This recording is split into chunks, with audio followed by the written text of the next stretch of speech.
Hello fellow investors. இந்த வீடியோவில் நம்ம எல்ஜி எலக்ட்ரானிக்ஸோட பிஸ்னஸ் மாடலை பார்த்துட்டு எல்ஜி எலக்ட்ரானிக்ஸோட ஐபிஓட ஃபுல் டீடைல்ஸ் பார்க்கலாம். இந்த ஐபிஓவில் நம்ம அப்ளை பண்ணால் ஃபியூச்சரில் நல்ல ரிட்டர்ன்ஸ் கிடைக்க வாய்ப்பு இருக்கான்னு இந்த வீடியோவில் பார்க்கலாம்.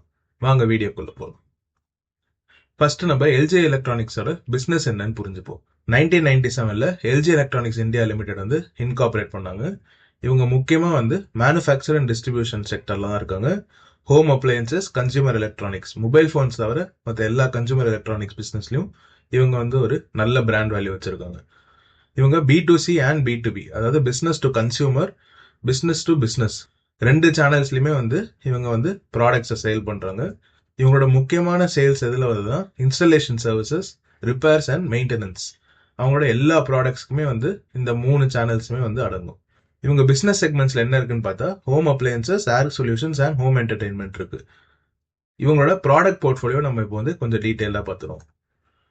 ஃபர்ஸ்ட் ஹோம் அப்ளையன்சஸ்ல இவங்க வந்து refrigerators, air conditioners, washing machines and dryers. நீங்க எல்ஜி ப்ராடக்ட்ஸ் நிறைய பேர் உங்க வீட்லயே கூட இருக்க வாய்ப்பு இருக்கு.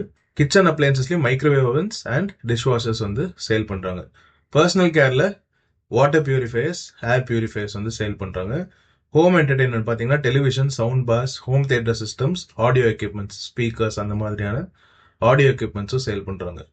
கம்ப்யூட்டர் மானிட்டர்ஸ் பார்த்தீங்கன்னா smart monitors, ultra wide monitors ரெண்டுமே சேல் பண்ணுறாங்க. கேமிங் அண்ட் ப்ரொஃபஷனல் யூஸ்க்கு சேல் பண்ணுறாங்க. முக்கியமாக ஐடி அண்ட் கம்ப்யூட்டிங்கில் லேப்டாப் சேல் பண்ணுறாங்க. எல்ஜி லேப்டாப்ஸ் நம்ம எல்லாருக்குமே தெரியும்.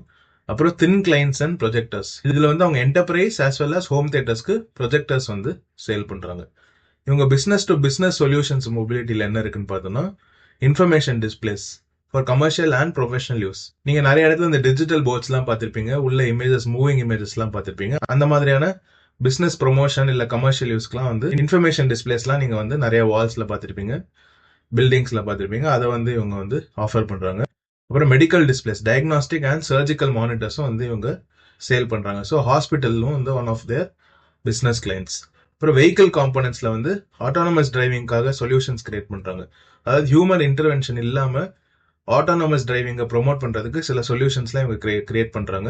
அப்புறம் displays, cameras and sensors for cars, புதுசாக வந்து அடாஸ் டெக்னாலஜி, அந்த மாதிரி நிறைய விஷயங்களுக்கு இவங்க வந்து சொல்யூஷன்ஸ் கிரியேட் பண்றாங்க. எல்ஜியோட பிராண்ட் வேல்யூ நம்ம எல்லாருக்குமே தெரியும். அவங்களோட கிளைண்ட்ஸுமே வந்து டாப் லெவல்ல தான் இருக்காங்க. இவங்க கன்சியூமர் வைஸ் பார்க்கும் போதும் இவங்களோட பிராண்ட் வேல்யூ ஆல்மோஸ்ட் எல்லாரோட வீட்லயும் வந்து ரீச் ஆகும், நம்ம எல்லாருக்குமே தெரியும். இப்போ நம்ம முக்கியமா பார்க்க வேண்டியது எல்ஜி நல்ல கம்பெனியா இல்லையாங்கிறது கிடையாது. எல்ஜி நல்ல கம்பெனி. எல்ஜியோட ப்ராடக்ட்ஸ்லாம் வந்து வேர்ல்டு வைட்ல வந்து எல்லாருமே யூஸ் பண்ற ப்ராடக்ட்ஸ் தான் நம்மளுக்கு தெரியும். இப்போ இருக்கிற வேல்யூவேஷன் நம்மளுக்கு அட்ராக்டிவா இருக்கா, இந்த ஐபிஓல நம்ம அப்ளை பண்ணலாமான்னு முக்கியமா பார்ப்போம். ஸோ ஐபிஓ டீடைல்ஸ் பார்க்கும்போது அக்டோபர் 7th வரைக்கும் இந்த ஐபிஓ ஓப்பனா இருக்கும். இன்னைக்கே வந்து ப்ரீ அப்ளிகேஷன் வந்து ஓப்பனா இருந்தது. நான் அதை பார்த்து தான் இந்த வீடியோ உடனே கிரியேட் பண்றேன். மினிமம் நீங்க வந்து 1 லாட் அப்ளை பண்ணலாம். மேக்ஸிமம் வந்து 13 லாட்ஸ் அப்ளை பண்ணலாம். ஸோ 14,820 rupees இருந்தாலே நீங்க வந்து 1 லாட் அப்ளை பண்ணலாம். உங்களுக்கு வந்து 13 ஷேர்ஸ் கிடைக்க வாய்ப்பு இருக்கு. நீங்க 13 லாட்ஸ் அப்ளை பண்ணீங்கன்னா 1,92,000 தேவைப்படும். பட் ஓவர் சப்ஸ்கிரைப்ட் ஆகிறதுக்கான வாய்ப்பு நிறைய இருக்கு. ஸோ உங்களுக்கு வந்து 1 லாட் கிடைச்சாலே பெருசு தான். அவங்க இஷ்யூ பண்ற பிரைஸ் பேண்ட் பாத்தீங்கன்னா 1,080 to 1,140. ஸோ நீங்க 1,140 rupeesக்கு அப்ளை பண்ணாதான் உங்களுக்கு இந்த ஐபிஓ கிடைக்கிறதுக்கான வாய்ப்பு இருக்கு. 10 rupees ஃபேஸ் வேல்யூல இவங்க வந்து இதை லிஸ்ட் பண்ண போறாங்க. ஸோ ஃபியூச்சர்ல ஸ்பிளிட் ஆகிறதுக்கான வாய்ப்புமே இருக்கு. இப்போ நம்ம இந்த டைம் லைனை பார்ப்போம். ஐபிஓ ஓப்பன் ஆகுது அக்டோபர் 7th நாளைக்கு. ஐபிஓ க்ளோஸ் ஆகுது வந்து Thursday அக்டோபர் 9th. உங்களுக்கு 10th அன்னைக்கு இந்த அலாட்மெண்ட் கிடைச்சிருச்சா இல்லையா, இந்த ஐபிஓ உங்களுக்கு கிடைச்சிருச்சா இல்லையான்னு தெரிஞ்சிடும். நிறைய பேர் ஐபிஓக்கு அப்ளை பண்ணிருப்பீங்க, பட் தெரியாதவங்களுக்காக நான் ஒரு தடவை சொல்லிடுறேன். நீங்க ஐபிஓக்கு அப்ளை பண்ணோன்னே உங்க மேண்டேட் கன்ஃபர்மேஷன் போட்டதுக்கப்புறம் உங்க பேங்க் வந்து உங்களோட ஃபண்ட்ஸை வந்து பிளாக் பண்ணிடுவாங்க. உங்களுக்கு ஐபிஓ கிடைச்சிருச்சுன்னா அந்த ஃபண்ட்ஸை வந்து அவங்க எல்ஜிக்கு டிரான்ஸ்ஃபர் பண்ணிடுவாங்க. அப்படி உங்களுக்கு அலாட் ஆகலைன்னா அந்த பிளாக்ட் அமௌண்ட்டை வந்து அன்பிளாக் பண்ணிடுவாங்க. உங்களோட பேங்க் அக்கௌண்ட்கே அது மறுபடியும் ரீஃபண்ட் ஆயிரும். ஸோ ஜென்ரலாக வந்து அலாட்மெண்ட்டுக்கு அடுத்த நாளே ரீஃபண்ட் பண்ணிடுவாங்க. இவங்க 13th ஒரு சேஃப் சைடுக்கு மென்ஷன் பண்ணியிருக்காங்க. அப்புறம் உங்க ஷேர்ஸ் வந்து இன்கேஸ் அலாட் ஆச்சுன்னா 13th அக்டோபர் உங்க டிமேட் அக்கௌண்ட்டுக்கு வந்துடும். 14th அன்னைக்கு அது மார்க்கெட்ல லிஸ்ட் ஆகி ட்ரேட் ஆக ஆரம்பிச்சிடும். உங்களோட கட் ஆஃப் டைம், அதாவது நீங்க Thursday 5 PM குள்ள இந்த ஐபிஓக்கு அப்ளை பண்ணி உங்க யூபிஐ மேண்டேட்டை வந்து கன்ஃபார்ம் பண்ணீங்கன்னா நீங்க வந்து சக்சஸ்ஃபுல் அப்ளிகேஷன் வந்து சப்மிட் பண்ணிடலாம். இப்போ நம்ம எல்ஜியோட வேல்யூவேஷன் பார்த்துருவோம். இவங்க அசெட்ஸ் வந்து கான்ஸ்டன்டா இயர் ஆன் இயர் இன்க்ரீஸ் ஆகிட்டே தான் வருது. 30th ஜூன் வரைக்கும் கொடுத்துருக்காங்க. அதாவது லாஸ்ட் குவார்டர் வரைக்கும் இவங்களோட ஃபுல் வேல்யூவேஷன் மெட்ரிக்ஸ் எல்லாமே கொடுத்துருக்காங்க. அசெட்ஸ் வந்து 11,516 crore வச்சிருக்காங்க. டோட்டல் இன்கம் வந்து 6,337 லாஸ்ட் குவார்டர்ல. போன இயர் ஃபுல் இயர் பார்த்தீங்கன்னா 24,000. ஸோ அவங்க கிட்டத்தட்ட இந்த இயர் ஆன் இயர் பீட் பண்ணுறதுக்கான வாய்ப்பு நிறையவே இருக்கு. ப்ராஃபிட் ஆஃப்டர் டாக்ஸுமே Q1 FY26ல 513 crores வந்து அவங்க வந்து ரிப்போர்ட் பண்ணியிருக்காங்க. 2025 என்டையர் எஃப்ஐக்கு 2203 crores வந்து ரிப்போர்ட் பண்ணியிருக்காங்க. இதுவுமே இயர் ஆன் இயர் கான்ஸ்டன்டா இன்க்ரீஸ் ஆகிட்டே தான் வருது. EBITDA earnings before interest, tax, depreciation, amortization 716 crores report பண்ணியிருக்காங்க. இயர் ஆன் இயர் இதுவுமே கான்ஸ்டன்டா இன்க்ரீஸ் ஆகிட்டு இருக்கு. லாஸ்ட் இயர் 3100 crores வந்து ரிப்போர்ட் பண்ணியிருக்காங்க. இவங்க டோட்டல் நெட்வொர்த் வந்து 6447 crores. இவங்களோட ரிட்டர்ன் ஆன் நெட்வொர்த்தும் நான் வந்து பார்த்திருந்தேன். அதுவுமே வந்து ஃபினாமினலா 40% மேல இருக்கு. இவங்க ரிசர்வ்ஸ் அண்ட் சர்ப்ளஸ்ல 5800 crores வந்து கரண்டா ஹோல்ட் பண்ணிட்டு வராங்க. ஸோ இவங்க புதுசா வந்து ஏதாவது ப்ராடக்ட்ஸ் லான்ச் பண்ணணும்னாலும் இல்ல ரீசர்ச் அண்ட் டெவலப்மெண்ட்டுக்கும் இவங்களுக்கு ரிசர்வ்ஸ்ல நிறையவே பணம் இருக்கு. முக்கியமா நம்ம பார்க்க வேண்டியது பாரோயிங்ஸ் வந்து 0. ஸோ இவங்களுக்கு எந்த விதமான டெட்டுமே கிடையாது. ஒரு கம்பெனியில இன்வெஸ்ட் பண்றதுக்கான முக்கியமா நம்ம பார்க்க வேண்டியது டெட் இருந்தால் மட்டும்தான் ஒரு கம்பெனி பேங்க்ரப்ட் ஆகிறதுக்கான வாய்ப்பே இருக்கு. எல்ஜி எனிவே பேங்க்ரப்ட் ஆகாதுன்னு நம்ம எல்லாருக்குமே தெரியும். பட் இவங்களுக்கு டெட்டே இல்லைங்கிறது ரொம்ப நல்ல விஷயம். எனக்கே வந்து இது கொஞ்சம் சர்ப்ரைசிங்காக தான் இருந்தது. அப்புறம் இவங்களோட இபிஎஸ் வந்து ஆப்வியஸா ஐபிஓக்கு அப்புறம் கொஞ்சம் டிராப் ஆகும். பிஇ வந்து கொஞ்சம் இன்க்ரீஸ் ஆகும். பிஃபோர் ஐபிஓ வந்து அவங்களோட இபிஎஸ் 32வும் பிஇ 35லையும் இருந்தது.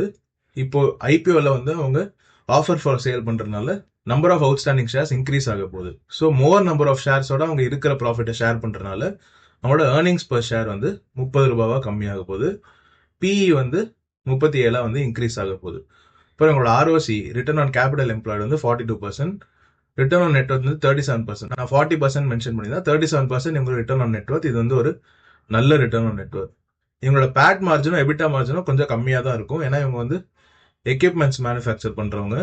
இவங்க ஹெவி எக்யூப்மெண்ட்ஸ்ல டீல் பண்றதுனால ஆப்வியஸா இவங்களோட காஸ்ட்டும் அதிகமா இருக்கும். ஸோ இவங்க பேட் மார்ஜின் 9%லையும் எபிட்டா மார்ஜின் 12%லையும் இருக்கு. பேட் மார்ஜினுங்கிறது அவங்க டோட்டல் ரெவென்யூ அண்ட் சேல்ஸ்ல 8.95% தான் அவங்களால நெட் ப்ராஃபிட்டா ரீடைன் பண்ணிக்க முடியுது. 100 ரூபாய் இருந்ததுன்னா 8 ரூபாய் 95 காசு தான் இவங்களால ப்ராஃபிட்டா ரீடைன் பண்ண முடியுது. இதுக்கு பேர் தான் மார்ஜின்ஸ். ஸோ இவங்க பேட் மார்ஜின்ஸ் இவங்க ஹெவி எக்யூப்மெண்ட்ஸ்ல டீல் பண்றதுனால காஸ்ட் அதிகமாக தான் இருக்கும், எக்ஸ்பென்சஸ் அதிகமாக தான் இருக்கும். மெயின்டெனன்ஸ் காஸ்ட்லாம் போக போய் இவங்க 9 rupees தான் கிட்டத்தட்ட மார்ஜின்ஸா மெயின்டைன் பண்றாங்க. இவங்க பிரைஸ் டு புக் வேல்யூ 13ல இருக்கும். ஏன்னா இவங்க வந்து ஹெவி எக்யூப்மெண்ட் தான், இன்வென்டரி லெவல்ஸ்லாம் கொஞ்சம் அதிகமாக தான் இருக்கும். இது வந்து இந்த மாதிரியான கன்சூமர் டியூரபிள் கம்பெனில பெரிய இஷ்யூ கிடையாது. ப்ரொமோட்டர் ஹோல்டிங் ப்ரீ இஷ்யூ வந்து 100%, 15% வந்து ஆஃபர் ஃபார் சேல்ல கொடுத்து இப்போ 85% வந்து அவங்க ஐபிஓக்கு அப்புறம் ஹோல்ட் பண்ணுவாங்க. மீதி 15% தான் வந்து ஹெச்என்ஐஸா இருக்கட்டும், இன்ஸ்டிடியூஷன்ஸா இருக்கட்டும், இல்லை நம்மள மாதிரி ரீட்டைல் இன்வெஸ்டர்ஸா இருக்கட்டும் ஹோல்ட் பண்ணுவாங்க. நான் முக்கியமா ரொம்ப அட்ராக்டிவா பட்டது வந்து அவங்க ரெவென்யூ வந்து 14% இன்க்ரீஸ் ஆயிருக்கு அண்ட் ப்ராஃபிட் ஆஃப்டர் டாக்ஸ் வந்து 46% இன்க்ரீஸ் ஆயிருக்கு 2024 FY24ல இருந்து FY25க்கு. இது வந்து ஒரு நல்ல growth. அதுவும் எல்ஜி மாதிரி ஒரு பெரிய கம்பெனி 46% பேட் இன்க்ரீஸ் பண்றதுலாம் வந்து சாதாரணமான விஷயமே கிடையாது. எனக்கு வந்து இது ரொம்ப அட்ராக்டிவா இருந்தது. ஸோ அவங்க இதே லெவல் ஆஃப் growth மெயின்டைன் பண்ண முடிஞ்சதுன்னா இந்த பிஇ வந்து என்ன பொறுத்த வரைக்கும் ஜஸ்டிஃபைபிளான பிஇ தான். இப்போ இந்த ஐபிஓல இன்வெஸ்ட் பண்ணா நம்மளுக்கு இமீடியட்டா ரிட்டர்ன்ஸ் கிடைக்குமான்னு பாத்தீங்கன்னா நிறைய பேர் கிரே மார்க்கெட் ப்ரீமியம்காக தான் இன்வெஸ்ட் பண்ணுவாங்க. 21% வந்து இவங்களுக்கு கிரே மார்க்கெட் ப்ரீமியம் கொடுத்துருக்காங்க. 14,000 rupees தான் நம்மளால மேக்ஸிமம் இன்வெஸ்ட் பண்ண முடியுங்கிறதுனால வெறும் கிரே மார்க்கெட் ப்ரீமியம்காக நீங்க இதை இன்வெஸ்ட் பண்ணீங்கன்னா அதுல ரொம்ப மினிமலான ரிட்டர்ன்ஸ் வருங்கிறது தான் என் பர்சனல் ஒப்பீனியன். நான் ஜென்ரலா ஐபிஓஸ்க்கே வந்து அப்ளை பண்ண மாட்டேன். கிரே மார்க்கெட் ப்ரீமியம் ரொம்ப அதிகமா இருந்தா மட்டும் நான் வந்து அந்த ஐபிஓக்கு அப்ளை பண்ணி லிஸ்ட் ஆன நாள் அன்னைக்கே வித்துட்டு போயிடுவேன். என்னதான் எவ்வளவு பெரிய கம்பெனியா இருந்தாலும் நான் அதை லிஸ்ட் ஆகி மார்க்கெட்ல ஃபியூ குவார்டர்ஸ் அவங்க எப்படி ரிப்போர்ட் பண்றாங்கன்னு தெரிஞ்சு அவங்க பெர்ஃபார்மன்ஸ்லாம் எப்படி இருக்குன்னு தெரிஞ்சுதான் நான் வந்து ஒரு கம்பெனில இன்வெஸ்ட் பண்ணுவேன். ஸோ எல்ஜி எலக்ட்ரானிக்ஸ்ல நான் பர்சனலா அப்ளை பண்ண மாட்டேன். எனக்கு தெரிஞ்ச சில பேரே வந்து அப்ளை பண்ணுவேன்னு மென்ஷன் பண்ணியிருந்தாங்க. நீங்க வந்து எல்ஜி எலக்ட்ரானிக்ஸ் ஐபிஓக்கு அப்ளை பண்ண போறீங்களான்னு சொல்லுங்க. டாடா கேபிட்டல் ஐபிஓ இப்போ கரண்டா ஓப்பனாக தான் இருக்கு.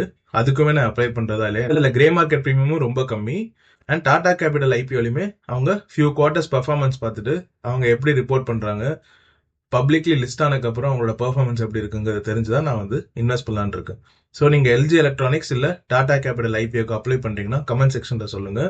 நீங்க அதை வெறும் லிஸ்டிங் கெயின்ஸ்க்காக அப்ளை பண்றீங்களா இல்ல லாங் டேர்ம் ஹோல்ட் பண்ண போறீங்களான்னு கமெண்ட் செக்ஷன்ல சொல்லுங்க. இந்த வீடியோ உங்களுக்கு யூஸ்ஃபுல்லா இருந்தா லைக் பண்ணிட்டு ஷேர் பண்ணிட்டு இந்த சேனலுக்கு சப்ஸ்கிரைப் பண்ணி என்ன சப்போர்ட் பண்ணுங்க. Thank you so much.